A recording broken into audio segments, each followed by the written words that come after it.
how can you help us, though, continue to help you? First, please subscribe to the channel. Like us. If you listen to the audio version, leave us a 5-star review wherever you can. If you see our posts, please share those posts, share the content, and link back to our law firm website, which helps us to continue our SEO marketing and grow our firm and help small business owners. You only need 1 point from one course. I mean, we're very cost effective. So you just need one thing a year that changes your thought. For a couple $100, it's a no-brainer. And like, that's the pitch, that's the conversation, where it used to cost a couple $100 for going to one course. All right, I want to welcome everybody back to another episode of the podcast. Mitch Beinhaker, and excited to see everybody here again today, hopefully tuning in on the YouTube channel. If you are listening somewhere, leave us a 5-star review. If you're tuning into the YouTube channel, we want to continue to grow the video side of the business. Share us, subscribe, like us, all that type of stuff, so we can keep connecting with all the interesting entrepreneurs that have been on the show over the last 7 years. I always remind everybody that the information that we discuss in the show is for entertainment purposes only. It's not to be construed as advice of any kind. If you hear something that like David and I talk about or spoken on other episodes, don't make decisions without talking to local licensed professionals. So, David, thanks for coming on the show. You know, I have to admit that I don't normally have attorneys on the show, but you're not really an attorney. You're just an attorney by training, right? Exactly. And I'm not usually interviewed by attorneys. So yeah. So there you go. So the exciting part is that I am also a Lawline customer. We're going to talk about Lawline today. And I just got the email 2 days ago that my subscription for the year was renewed. So I got to get on. I hope you were happy about that. Yeah. Well, you know, now I'm on the next, I got to start working on my next. And we're working really hard to, you know, not that people want us to talk about continuing legal education. Right. But my passion is lifelong learning. And my hope is to inspire, empower you to like see that there's more content there besides what you just need for your credits. For your credits, right. But it's hard to do sometimes. Yeah. All right. Well, when we get further into when you started Lawline, I'm curious to see what happened, because originally in New Jersey, I mean, you do all over the country, right? So correct. In New Jersey and other states, they didn't have like mandatory CLE, and those all came about. So I'm sure that changed my life. But sure. So we were talking offline. Where are you located? Are you in my area? I'm in Brooklyn, New York. Yeah, so we're both on the East Coast. Yeah. So we were talking offline that before you started the business 18 years ago, you had like a podcast or a show or something. Yeah. So it was my second year of law school. Okay. I had just actually got rejected from moot court. And where'd you go to law school? In the city? New York Law School. Oh, that's funny. I went to New York Law too. Oh. You were probably there when there was one building, right? Like me. Yeah, so I was there before the beautiful new building. Yeah, I graduated in 2006. So I graduated in 92, so I was a little bit behind. I took a few years off from college. Okay. But so I was in my second year of law school. I always wanted to be an entrepreneur. So let me start with that. Yeah. When I graduated from college, I thought I would start my business, make 7 figures within a year or two. And of course, that wasn't the case. Right. And my first 4 or 5 years, I was working in online advertising and sales. Yeah. You know, so, and then my dad's an attorney. He went to New York Law School as well. Okay. And all he ever wanted me to be was an attorney. Yeah. So it's the last thing I wanted. Right, but it's a good education. I mean, for a lot of things. It's a good education. It's also a lot of money to do. So you need to know what you're doing and why you're doing it. Right. And so after 6 years in sales, I was like, you know what? I started looking at people 15 years older than me, and they were on their 8th sales job. Yeah. So I realized, okay, entrepreneurship wasn't going to happen. Let me just get a career that I can focus on. Okay. And then in law school, the bug was still there. And I was like, you know what? Let me start interviewing people who have started their own businesses. Smart. And there's a public access channel in Manhattan. It's free. Is it still there? I think so. Yeah, it was part of the license with the cable companies. Okay. And so I went in. I had a studio. I filmed and recorded it. I went to people's offices and recorded it. And I asked, how did you start your business? Yeah. You know, tell me about it. And there was 5 themes that I learned. And those 5 themes helped me start Lawline. But I could tell you, everything that I have and built is as a result of that podcast. Really? So as a result of what you learned. Well, it just shows you that who I met. You can get out there, right? Oh, because of contacts you made and connections you made and things like that? Yeah. But I think that's a testament to the fact that business owners can improve their chances of success if they go out and they talk to people and they learn about what people did, and didn't do. When I got started, I started in sales too, in like financial services, and then eventually ended up in estate planning and stuff after law school. And that was exactly what my dad said. He said, listen, have coffee with a successful person every month and find out challenges they had and things they overcame and all that kind of stuff. And it pushed my learning curve. You know, it doesn't guarantee success, but it certainly improves it. So that was smart. So, but why did you do that? Was that something, just an epiphany you had? Or was it like somebody else said, hey, you ought to do this, David? Talk to some people who... Yeah, no, it was exactly what happened was I got rejected from moot court. Right. And I didn't really care about, I love public speaking, Okay. but I was trying to build a network. Yeah. And then when I got rejected from moot court, I decided I was just going to build my own network. And so that was how it started. And what happened was I started talking to some friends who were entrepreneurs. At first, I went to their offices.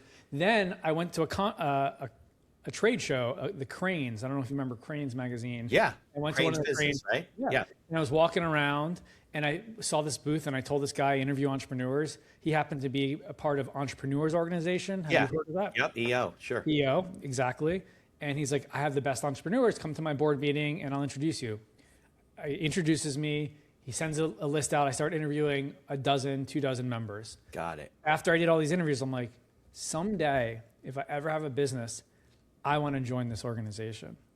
And fast forward a couple of years later, when I started Lawline, they had this new program that if you have 250,000 in revenue, because you had to have $1 million to apply, higher level, an accelerator program. Got They it. just started it. I just hit 250 with Lawline, and I joined. And then when I joined, I'm like, this fits my purpose, who I want to be in life. Someday, if I have the ability, I want to be president of this chapter. Okay. I think it was maybe 15 years later, 12 years later, I became the president of that chapter. Nice. So, like I said, and then actually, I ended up moving to Barcelona for 2 years with my family as part of being an EO because I met somebody through that. So, like I tell you, that was a direct connection from my podcast, 3 steps removed. But so that's but networking works, building networks and relationships. That's what it's all about. It works. The challenge for me is what you think about networking, like going to a cocktail party in a room with 300 people.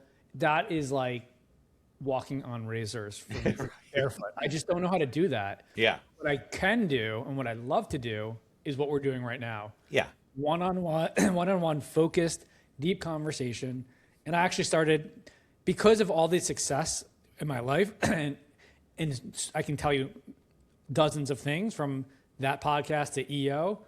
About just over a year ago, I started a podcast called Lawyers Who Learn. Mm-hmm. And because as we talked about in the beginning, CLE is, a course. Right. Of course, you learn 99% outside of a course. Yeah, I don't really learn much. Every once in a while I pick up something, but not usually. And so my purpose of the interview is to talk about that 99%. Right. And I've interviewed 130 lawyers within a year, and it's changed. I already feel the trajectory of my life changing from learning from these interviews. Yeah, because you learn what they need and all that kind of stuff. And now on the flip side, now I hired a company called Book Thinkers who I really like them, and they connected me with you. And I love being on both sides of this conversation because of my purpose, but we can talk about that. So you said, how did you connect to the first guy who brought you to EO, and that's how you interviewed all those people? He had a booth at the Cranes. Oh, the Cranes, right. He I had a just booth walked up because to he his was looking for people to join EO. Is that what it was? Exactly. Got it. He was the membership. He was in, and by the way, his name was Len Oppenheimer. He became one of my really good friends in EO and mentors, and on the board with me for over the years. Nice. I always thank him. He's like, "Don't thank me. Thank yourself." Like, you did that. Yeah. And now one of my bucket list items was to join YPO, which is a little bit larger business, not just entrepreneurs. And so 3 years ago, and you have to be under 45. Right. So when I was like 44, young professionals, right? Yeah. Under 45, right? Yeah. So when I was like 44 in like 7 months, aging out, right? I put my application in, and I just got accepted. Now, once you're in, you get to stay in. You just got to join under 45. The way YPO works is when you're turned 50, they now have something called the gold chapters. Right. I don't know. 50 feels a little young these days to be in gold. Tell me about it. Yeah. But there's just another. It used to be WPO actually. Yeah. But but you're still in, but you have to be in a different. You type. go like to the You seniors. have to go where all the old people go. Right. You Yeah. go to the seniors tour. Exactly. Exactly. So now, what was the where did the business idea come about, right? Because you came out of law school, you're not going to practice. I was very close to not. Actually, I didn't practice for a long time. I was in sales and financial planning and things like that, and then eventually I migrated back into law for a lot of reasons. So where was the whole? Oh, I'm going to teach attorneys CLE. That seems like a weird kind of a thing. There was two parts to that. Okay. Number one, what I just told you is I was interviewing entrepreneurs. Right. I actually thought that was going to be my business because that's my passion. And still, Like interviewing entrepreneurs? entrepreneur education. Okay. Like courses for entrepreneurs. In general. In Got it. general. Okay. But my dad had started an idea at Lawline in '99 and had stopped it in 2001 because he was a little bit early for his time. And then the dot-com bubble crashed and he just went back to practicing law. But he always kept the website up and he had some accreditation. Yeah. When I started interviewing all these entrepreneurs, I'm like, what if I interviewed lawyers and turned those interviews into courses and then also tell the accreditation agencies I've been around since 1999. Right, you could tag on to that. It took right? 3 years in New York to become accredited. Okay. And because of that, I was able to right away get accredited courses. Meaning you needed 3 years of experience. 3 years. You had to, no, not 3 years of experience. 3 years to actually put courses live without having to send each one individually to the state. So you could still submit, but it was just a much slower, longer So you could, process. after 3 years, you get a blanket approval. You're essentially the accrediting As long body. as you stick with certain topics or whatever. Which was a huge deal Right. to build a lot of courses. Yeah. And so in law school, my third year of law school, I set up my schedule where 2 days a week I was in school and 3 days a week I was building the business. And by the way, the person I met to build the website and to build the business was somebody who connected with me through my podcast TV show, True NYC. Yeah. And is still my good friend to this day.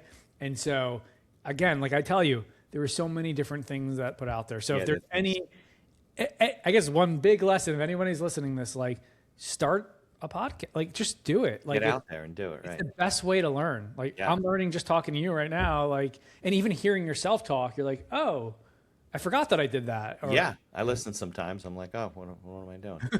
Yeah, exactly. No, but you're right, because when you do those things and you just take action and things fall into place and you look and you're like, oh, this guy helped me and that helped me. And it just kind of comes together, like things fall into place. And when you don't, or you make bad decisions or you don't take time to learn, then they fall into place like in the wrong way. Yeah. And you kind of spiral. That's when I get nervous, when some days where it's been a couple days since I've done a podcast or haven't really had a real conversation outward. Get rusty. The company. And I'm just like, you get rusty and your pipe, it's not a sales pipeline, but it's a pipeline. Yeah. And so your opportunities are less. But sometimes I'm just like, I don't know who to reach out to. I don't know who to connect with. You have the need, like you feel like you have to be connected with somebody every day, right? Well, I just feel bad that I didn't. Right. Part of it's just, and that's where a podcast helps because it allows you the excuse to connect with people at least once a day. No, definitely. So, okay. So back in, this is what, 2006, you said, something like that? 2006. Okay. So what states were you, like, what was the skeletal structure of the business at that point? Great question. Just the name? Only the lawyer would ask that. Of course. So the business was, so my mom was doing the accreditation they had 10 courses on the site. Okay. They just kept renewing every year. Right. It was doing the best $1,000 a month. So these courses were still approved. There was 10 courses. She would reapprove every year. Got it. And it would get like $1,000 a month, but it cost them more to maintain it. Because they had these old servers and all these different things. And what states were you approved? There's 2 states. New York and Virginia, because Virginia was a very, and still is, strict state, which means there's only 20,000 attorneys, or 25,000, but everyone had to do it every year and they tracked it really well. Got it. And so when I started, I found 2 other providers, a One was Lawline and one was Merino. I don't know if you heard of either. Yeah. And I partnered with them with all their content. I put it on Lawline. I did a royalty share with them. So we went from having 10 courses to within 6 months having 300 to 500 courses. So you basically licensed. I licensed. I gave them a royalty. Yeah, that was smart because then all of a sudden you got this huge library, right? I had a huge library, and then it gave me time to build up my own content. Right. So you had no restrictions on building your own content. Correct. So because I knew it would just take a while. And the first, I started the Virginia deadlines in October. I graduated law school. I took the bar. I went on a quick trip, and then I went to work. Yeah. And the first thing we started doing was back then. Thankfully we've stopped, but we started sending postcards. And so we got the names of everybody in Virginia, and we sent postcards for the upcoming deadline. And the deadline was in October. That deadline, it was just me and credit cards. Right. And we did 10,000 in revenue. And the deadline was looming. Everybody needed to. Exactly. It was like. Did you offer like some sort of a discount? Like, because basically these companies are licensing their content and letting you compete with them, right? Yeah, they didn't care. It was in the pie. There's a big pie, right? Yeah. And so like to some degree, I don't know if I charge less or the same. It's like this is where my memory starts to fade. Yeah. But this is early in the days. Not everybody was doing well in the internet. It's like it was hard to do that stuff. So they saw this. Oh, here's a young guy, who's aggressive, who. Right. And by the way, and I made them a lot of money. I'm sure. A lot of money. So it was a win-win. And so we made that $10,000, and it was just me. And I remember thinking, wow, can't get better than this. I took my wife out to Union Cafe. Right. We had a great dinner. And of course, that was just the beginning of, a great adventure. Well, you're only in 2 states at that point. You made 10,000. 2 states and just one person. Right, exactly. You haven't even made any content. Yeah. So that was exciting. All right. So you answered my question about competition because I was curious as to why. I guess they make more money. You're only in 2 states anyway. How much could you hurt their business? Did your friends, parents think you were nuts? You graduated law school. I mean, I guess you had it because your dad tried this, but then he went back to law. Well, so for my dad, it was a no-brainer. Practicing law. Because he's, because it was originally his, he's a part partner, he has a part owner of this. So he still owns part. He's like, do it. Go for it. Yeah, go for it, Yeah. But can I tell you, that ended up being a blessing in disguise because what do you want in life? Yeah. You want your parent, like the number one thing that sort of helps drive people, and my mom too, by the way, because they were partners in doing that, is you want your parents to be behind you and excited for you. And what I always knew, and I tell my dad this to his face, I could have never worked for him. Right. Because we're both, it just wouldn't work. Like he would trigger me, I would trigger him. But now he's not even involved. No, right. He just gets the benefits of it. Yeah. And so it's like you got this cheerleader on your side your whole life. And it feels great to be able to like pay him back for all that he's done and then some and beyond that. Right. So that's been great. And so I don't know. I think I lost the track of what the question was at this point. Well, their support of you and where their support. The support, and also, my sister has actually been involved with it now she came in about a year and a half after I started it, and she is the chief people officer at Lawline. Nice. She's unbelievable. She was the straight A student. I was the B- student, and she really helped transform the business in the early years because in the beginning, especially the first 5 years, it was all 20-something males and her, and she's like, "This is not the right place for me. What am I doing here?" And of course, as we matured and we have grown and sort of built it up, we now are 70%, or maybe 65%, I don't know what the number is today, women. Right. And I'd say, again, I don't know the number, maybe over 50% families. And many of the families have started here, since they're doing that. And at any given time, we have at least 2 people on maternity leave, and we have, which is great. This is what it is, and our paternity leave. We started 2 years ago a rotating 4-day work week. Okay.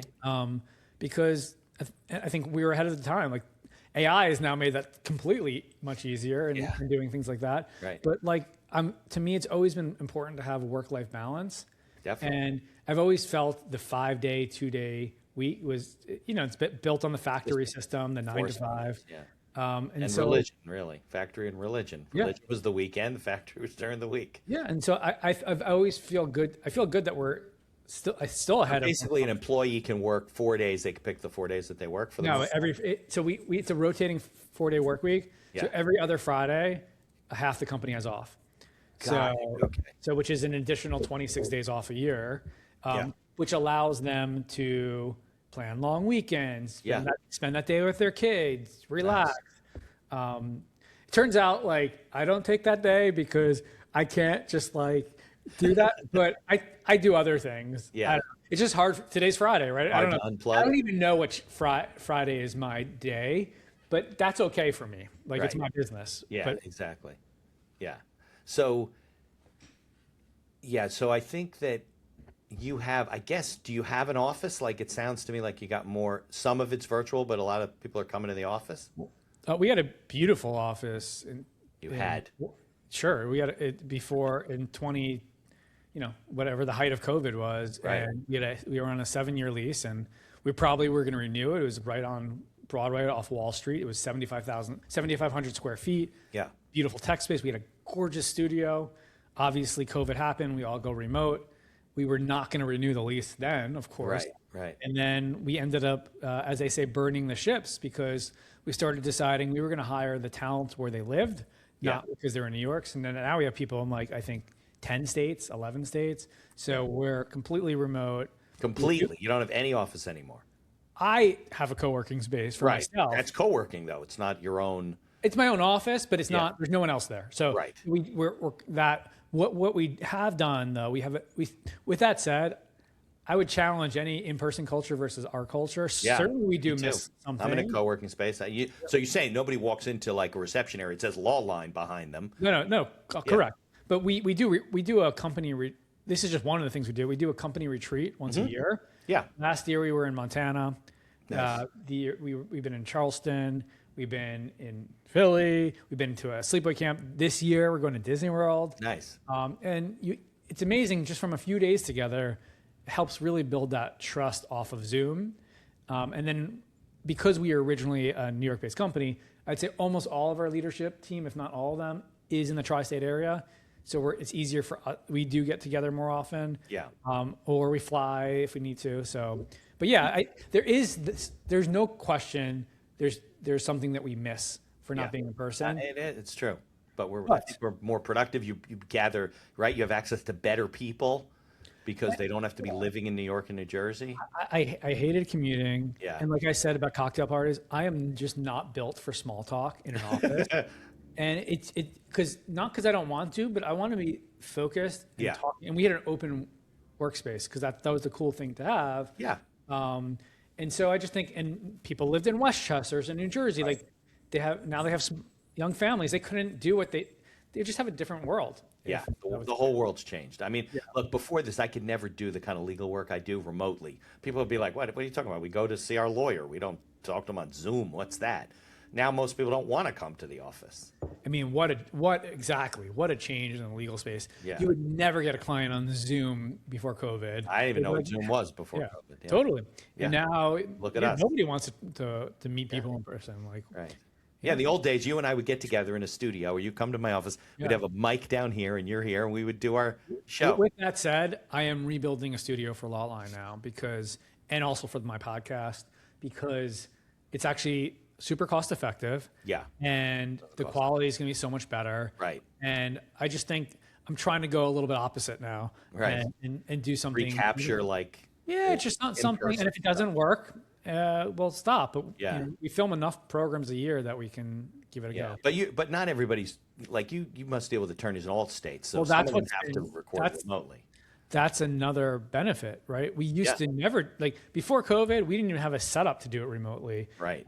Because we stream them live in our platform, so it's not even through Zoom, and so we had to build all of that on the fly, and so people would fly in to teach courses, or almost all of our faculty would be in the tri-state area, even if it was a course for Virginia, they would still be from here most of the time. Yeah. Sometimes we'd obviously do that. Now we do so much more local attorneys. Right. That's been another benefit for sure. Yeah. So if you're doing a course in Montana, they don't have to fly here. They can do it. Yeah, and especially for, as you know, estate planning is state specific, so it's very specific. Different. Right. All right. So do you have people you deal with in every state in the country, or you don't necessarily need that? Do we have customers in every state, or no? That you do. I know you have. You right? There's no states that you don't offer. Every state that's mandatory, we have, which is how many states? Yeah, 6, I think, is mandatory. So most of them. Now what's not mandatory is Maryland. Yeah. There's. Yeah, New Jersey added a couple of years. New Jersey just added 10 years. We're working on Maryland. Yeah. DC is not mandatory, which is not for business. We believe in it too. Right. There's a couple. Oh, Massachusetts is not mandatory. Oh, really? Huh. Yeah. Surprised. So DC I could see because very few attorneys are admitted to DC and have no other bar admissions. Exactly. Yeah, exactly. All right, so let's go back to 18 years ago, right? So you're coming out of law school. I don't know if you either had debt or you spent a lot of money going to law school. Now, when we went, it was probably when I went. This is in the early 90s. It was maybe $10,000 a year. Yeah. And when you went, maybe it was 20, right? Now it's even more. Now it's 60, 50, or 60. So I don't know if you came up with debt or you spent a lot of money, but what was the financial model? How did you think that you could make a living doing this? Yeah. And grow a business? I'm very open. Dad failed, by the way, but maybe he didn't give it the right go. I wouldn't say he failed. I just think two things. One, I just think he was two things. He didn't need Lawline to survive. He had his law firm. Yeah. Right. Exactly. And so I can't tell you how many things I've tried to build on the side or for Lawline, but I can't do both. So that's number one. Number two, he was too early. Yeah. It was dial up. Even when I started, it was still dial up. Yeah, it was hard to do. Yeah, right. And then three, if my mom and his other partner and other people were telling him to shut down the website, we're losing money. Right. And he's like, I don't shut anything down. So if he shut it down, I don't know. Maybe I would have built it something else, but I don't know. I don't know if that. But it was there. It was. And Lawline was a brand, right? Yeah.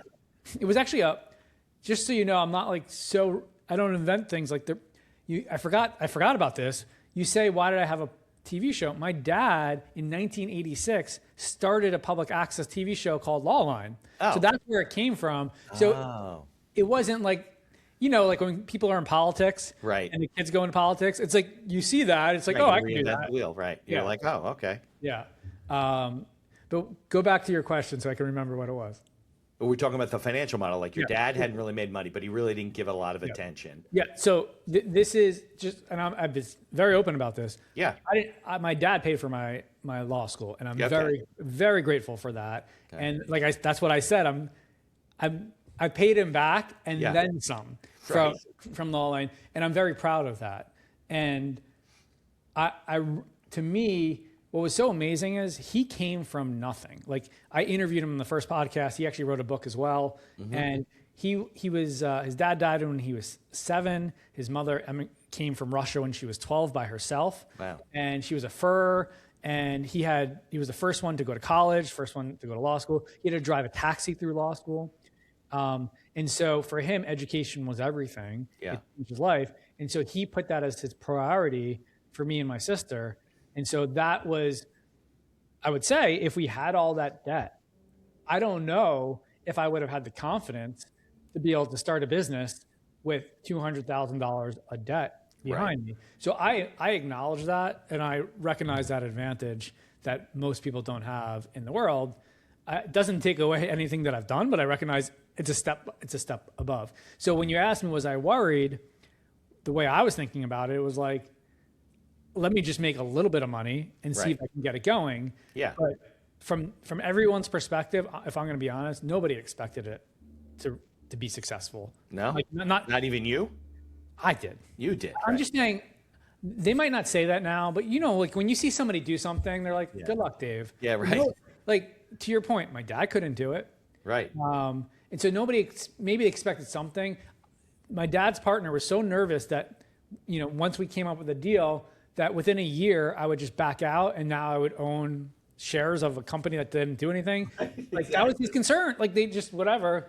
And so, but what I did do, which was unique for me, I think, I had a business plan from day one. And this is before ChatGPT and all that stuff. And I wrote it down, and it was how I was going to get to $1 million in revenue.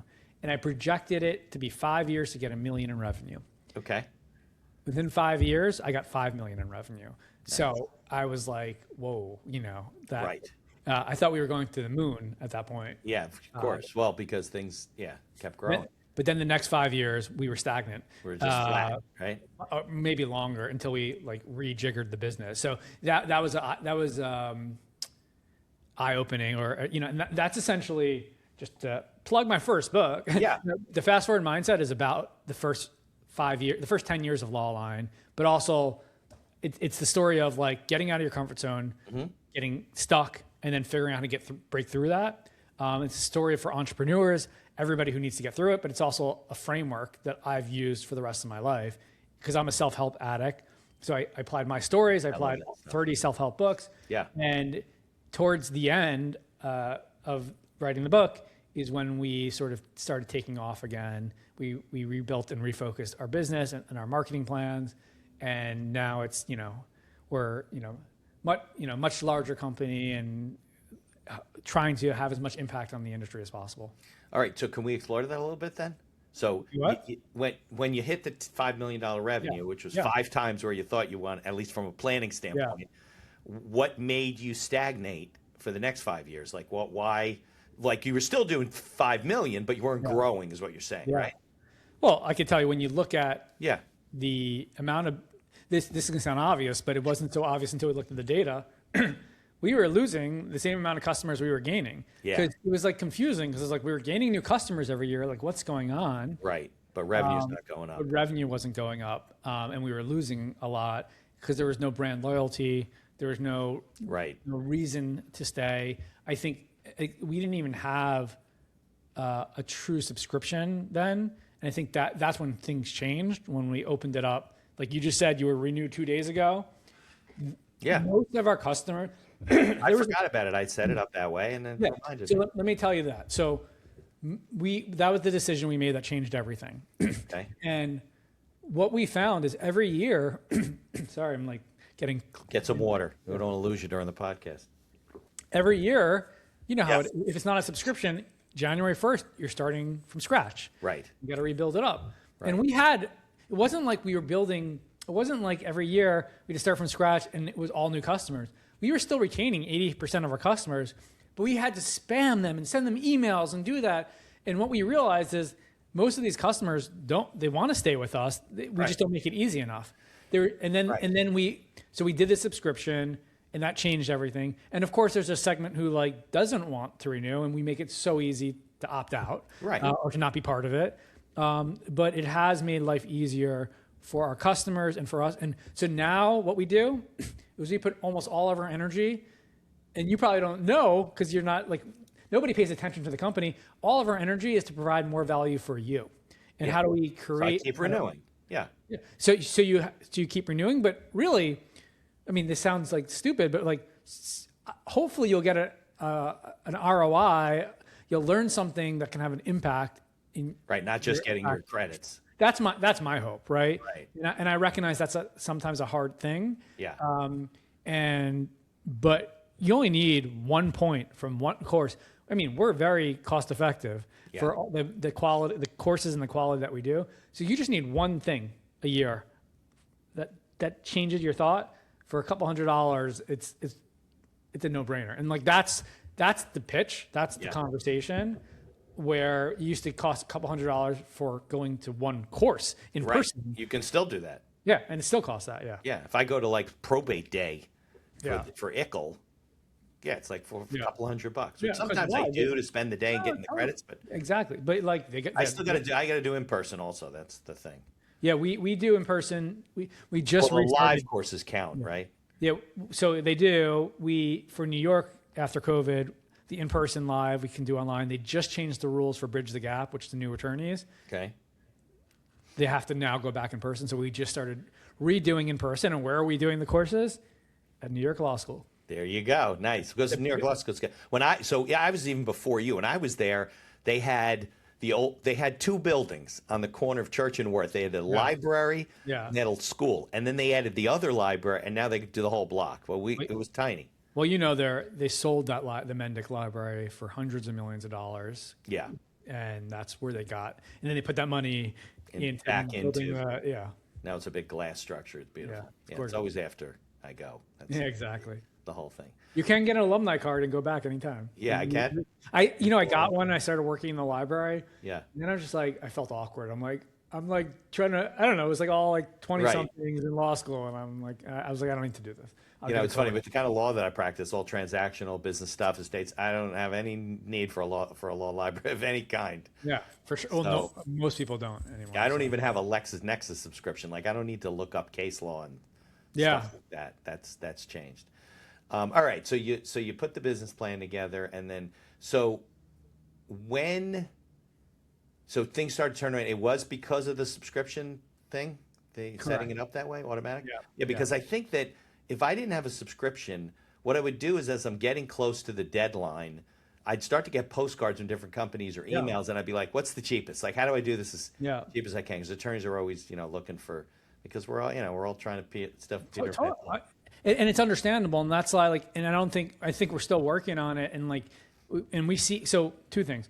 It's changing the value proposition, like I just said, and because ultimately a couple $100 doesn't mean anything to you. No. I'm not saying it's not nothing, but compared to what you spend, it's not free with the other companies. So it's the question of the differential, not the, right. And it's compared to what everything else costs. So if we can show you that there's value, even if it's your off year for your deadline, my hope is that and we're still working on this. It's just there's 2,000 courses in there. We have 150 courses on AI right now. We've just also built an AI learning assistant where you don't even need to ask, you don't even watch a course. You can just ask questions.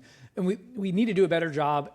You probably didn't even know that. No, I haven't got in recently, but I've been thinking there's probably is. Everywhere I go, there's an AI bot. So there's a lot that we do to try to do that, but it's still mandatory education that there's a percentage of the legal attorneys who resent it because it's mandatory. And I get that. And so that's why we're trying to make it as helpful and pain-free as possible. But it's a competitive space because it's mandatory. And when it becomes that, it comes a little bit of a commodity because everyone needs to do it.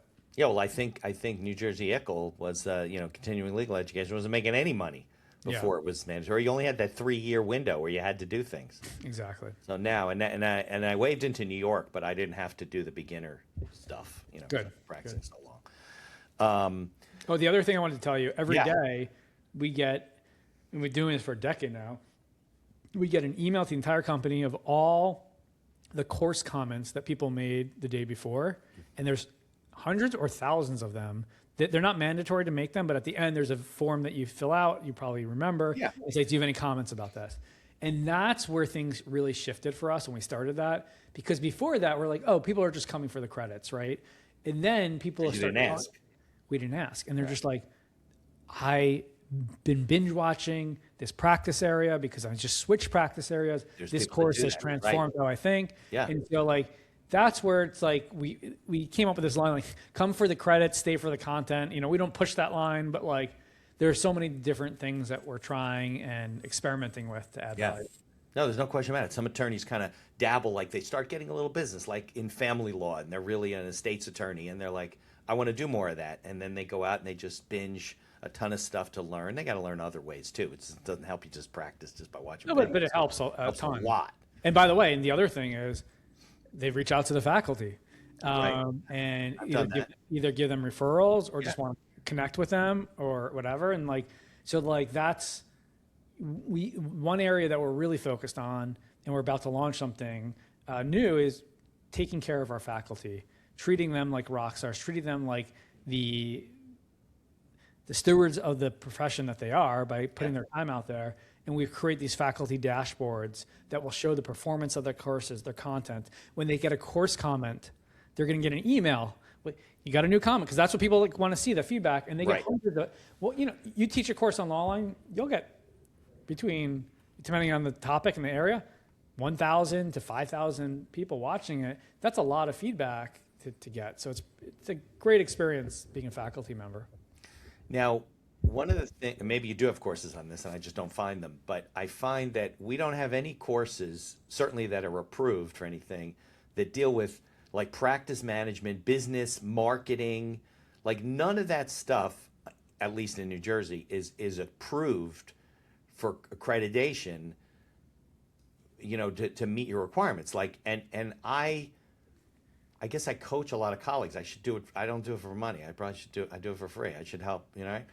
But yeah, that none of them have any business skills. Like they don't know how to, like you said, network and market themselves on a regular basis and set things up so they automatically are connecting with people and creating content and all that kind of stuff on top of the networking and on top of the referrals.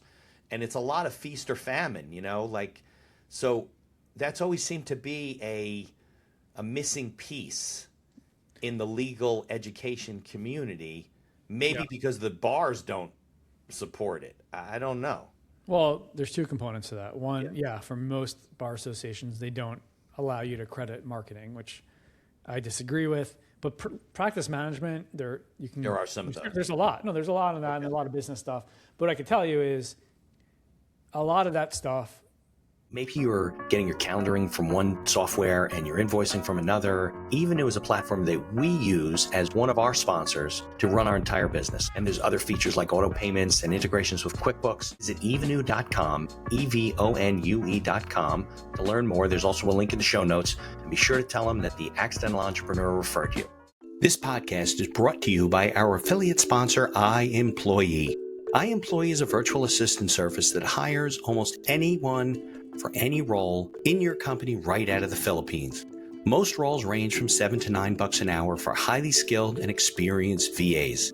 And whether you need an executive assistant, social media manager, video editor, customer service, sales, you name it, they have it. We use iEmployee for our VA services, from editing and promoting the podcast to all the PR and promotion of our law firm. iEmployee acts as a virtual field supervisor on the back end with live video monitoring and reports on a daily basis with screenshots of your VA's workday, and along with complete HR and payroll duties. No more paying for overpriced and underqualified workers. There's a link in the show notes to get a 1-week free trial, and I encourage you to take advantage of it. You don't learn in one course. You need to hire a coach. You need like a series of courses. Right? And so the truth is, I think you need more than a course. You need a person, an experience, and a community. And so that's where you see the coaches that charge thousands of dollars or more to do that. And look, if it helps you get money, it's worth the investment. And so that's the bridge of, like, we actually are launching. We just launched a coaching program. The first one's on leadership and leadership empowerment, because I believe, just in my own life, courses take you to this level. Yeah. Coaching takes you to the next. Yes. And so marketing is an area where you're going to get into with coaching. And again, just like anything else we do, it's going to be more cost effective than if you were to hire somebody for thousands of dollars, it's going to be, we're finalizing that. But you need to talk it out like this. You need to ask questions. Yeah, you need to get pushback. And you need accountability over a long period of time to do it. Yeah, I think, though, if you're talking, look, I've read the studies from some of the like Clio and some of those platforms that they do all those surveys for the attorneys. There's something like a little under 1.5 million attorneys who are listed active in the United States, and like more than 80% of them are in either tiny or solo practices. Like corporate, government, and big law is a very small part of the practicing population, right? So you would think that coming out of law school, or when you're a young attorney, right, and maybe you don't have the money for coaching, or you can't make the connection between the ROI and so forth, that if they had courses on how to start and run your law practice. I mean, they do have things like on trust accounting and things like that, but there's a lot of it when it comes to the business side of law that nobody thinks, like law is a profession or law is a business, right? I think it's a business, but so it seems to be that if a lot of these people are going to end up practicing solo anyway, right? So why should they struggle when you can at least start them on the path, and then you can move them up to coaching, once you've We have a whole curriculum for starting up your own practice on Lawline. Right, you just don't get credits for it, right? No, you do. Oh, you do? It's these credit? these are all practice management courses for sure. Oh, all right. And Well, in maybe all I'm just states, not you know, caught up on it. I will send you a link out. Not that you need Yeah, it anymore, right. but I'll send you some of the stuff that we have. The But just marketing marketing is what's not. marketing is always the challenge, yeah. But Sales I and would marketing, yeah. argue, like in law school, you can, there should be a solo firm, Track. yeah. Yeah, no, absolutely. Well, look, marketing and business development is, this is what I find with attorneys, right? Maybe, I don't know if you find the same thing. They'll get busy and then they'll get busy doing their work and they'll stop like networking and marketing because they don't want to do it to begin with. And then that goes down and then it's a seesaw. Well, that's what's challenging Roller about being an attorney. Yeah. You're a salesperson and then you're also the product. Right. So it's hard to do both for I sure. know. As a solo, for sure. I tell young attorneys, spend 80% of your time marketing, business development, squeeze in the work, and the other 20% of your time, and you'll never, starve. But it's hard. So maybe I could talk you into, maybe we could do it would have to be a test, right? Because you can't get accredited for this, but maybe we could do some sort of a marketing and sales development course for attorneys and see if we get any kind of feedback for people. And that's a challenge. We do have courses, a bunch of courses on our site without credit. The challenge is when you have a catalog of 2,000, it's hard for those to like stand out, and people are always busy and crunch for time. Right. And like even if that course will doing it because they need the credits, Yeah. So yeah. And they want to get both. Yeah. All right. So we've just alienated the 95% non-lawyers here. Right. Exactly. No, but it is a challenge for attorneys to practice and to grow their business just like any other business owners. So I think a lot of attorneys look at these things. Look, I did what was it? It was like during COVID, I think. I did like a business plan challenge, right? I did like a challenge. Like you could sign up. This was a free thing I did. And I got, 30 or 40 people that signed up. We were going to write a business plan in a week. It was each stage. And at the end, I don't know, maybe I had a prize. I don't remember. Only one or two finished, by the way. They didn't, right? They signed up. It was free. Maybe it was cost money. They would have. So, but I had a bunch of attorneys who responded to me and said, should I be participating in this? Like, what do I need a business plan for? I'm like, of course. Yeah. You don't have a business plan for your practice and what you want to grow and how you want to grow and how you're going to market. None of them do. Yeah. I mean, I've never seen any. No, totally. Yeah. I mean, you wrote a business plan coming out of law school for the business. What was the epiphany of that? I better do this. I'm going to fail. Or somebody said, hey, you better write this. Like, where did that come from? I was convincing my dad and his partner that let me. Oh yeah, so you did a pitch deck for your dad. It was like I wanted the Lawline brand, and so I needed to convince them that because they spent, even though it wasn't making money, they spent a lot of money in 1999. Yeah, right, and so it's still, I still needed their. Was it trademarked at that point? Lawline? Trademarked. Yeah, so they had the trademark. And there's even a better story about it. Like when my dad first launched it, he had trademarked Lawline because I told you he had the public access TV show, and he had trademarked it. When the internet became the internet and the websites that were doing, somebody else registered lawline.com. He sued him for trademark infringement. Yeah. And that's how he got the URL. And so having trademarks actually means something. Yeah, if you can, right. And especially when you're a lawyer. Yeah, exactly. Yeah. It's funny. I filed a trademark for the Accidental Entrepreneur for the podcast. I get a cease and desist letter from entrepreneur.com and Entrepreneur Magazine. They go after anybody who uses the word entrepreneur. Yeah, I've heard that for sure. Yeah. And you know what? Because you have to disclaim the use of just that word. Yeah. I probably would have won, but the time and the money that I would have spent. So I just agreed to withdraw the application and I still use the name and they don't bother me. Totally. Yeah. Because they, by genericide, right? So genericide means that the name becomes so common that you lose your protection. And that's very common, like Velcro. Yeah. Velcro's constantly fighting that. Even Google is probably fighting it, right? Because people say Google, it's Xerox. Yeah. Those kind of things. They become regular. Yeah, too generic. Absolutely. All right. So you alluded to a little bit, but where's the next stages of the business? Like what's happening? I mean, you're in every state, everybody's getting their credits. Like what else is there to do? Nice studio, you said. So where are we at today is a question? Yeah, you're kind of plateauing out. Like there's only so many states in the country. There's only so many attorneys. Yeah. So we're still growing. Okay. Because even now we only have 5% of the market because good. it's such a fragmented market. Yeah.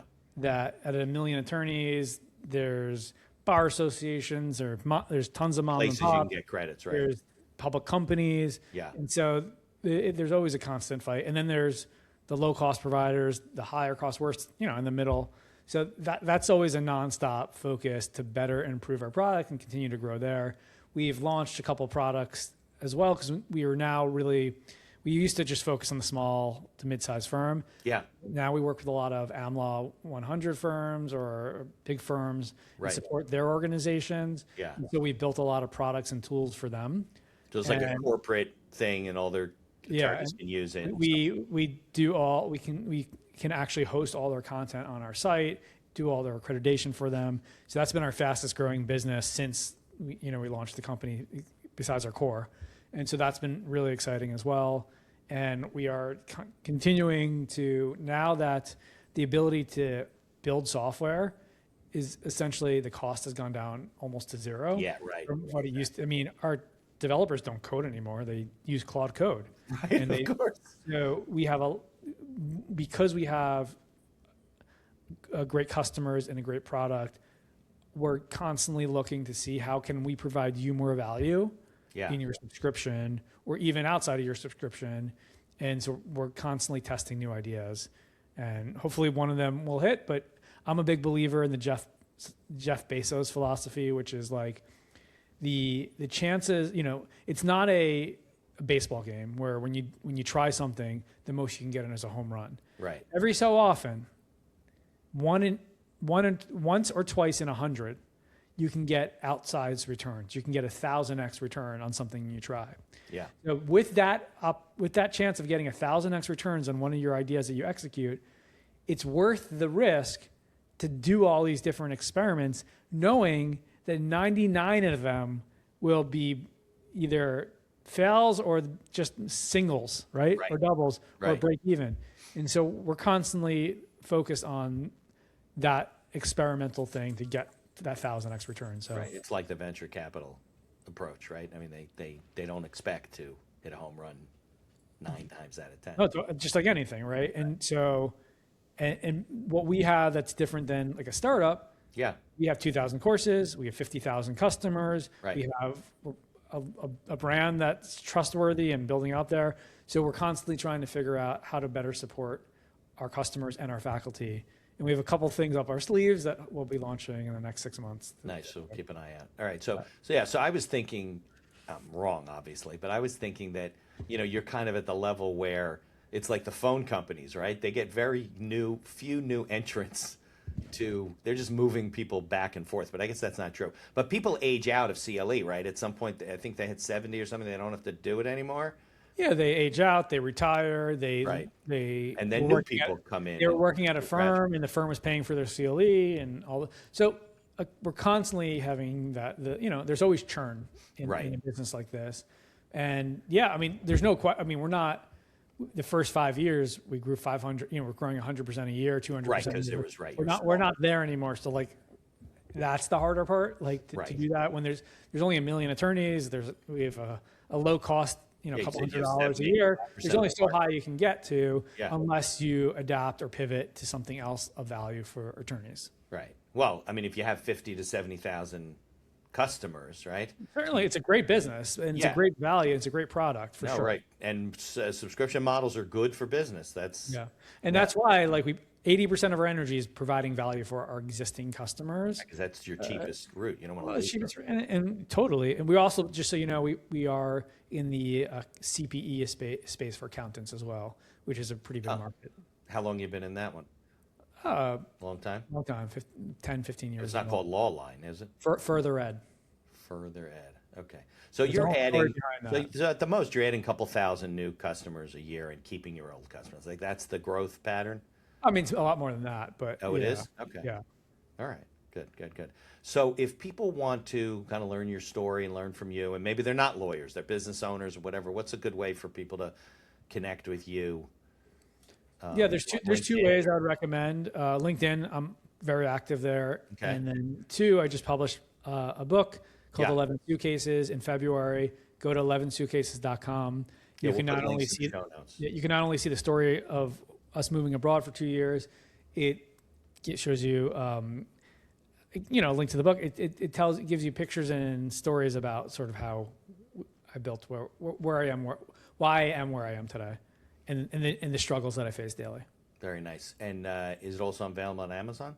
Yeah, there's a link to Amazon from there. Like everybody in the world. Yeah. You know, Where else? sell Where your else? own book. So, Exactly. All right. Well, David, I can't thank you enough for Thanks, coming Mitch. on the Yeah. show. And yeah, keep growing the content. I'm gonna get on, see what new tools you guys have. Maybe you will be a faculty member if Talk you, about it. Absolutely. yeah. I've always if you have time in your schedule. teaching's at a heart. So Yeah. I can't thank you enough. And yeah, just Thank you. keep helping the lawyers. And thank you, and keep doing what you're doing with the estate planning and the podcast. Yeah. In addition to being a podcast host, I'm also a small business attorney, mostly providing legal services in New York and New Jersey. With over 3 decades of experience, we can handle most transactional issues. So if you're watching the show and you encounter some sort of legal issue, reach out to us and visit our website, beinhakerlaw.com. Thanks for tuning into the show and for continuing to support us.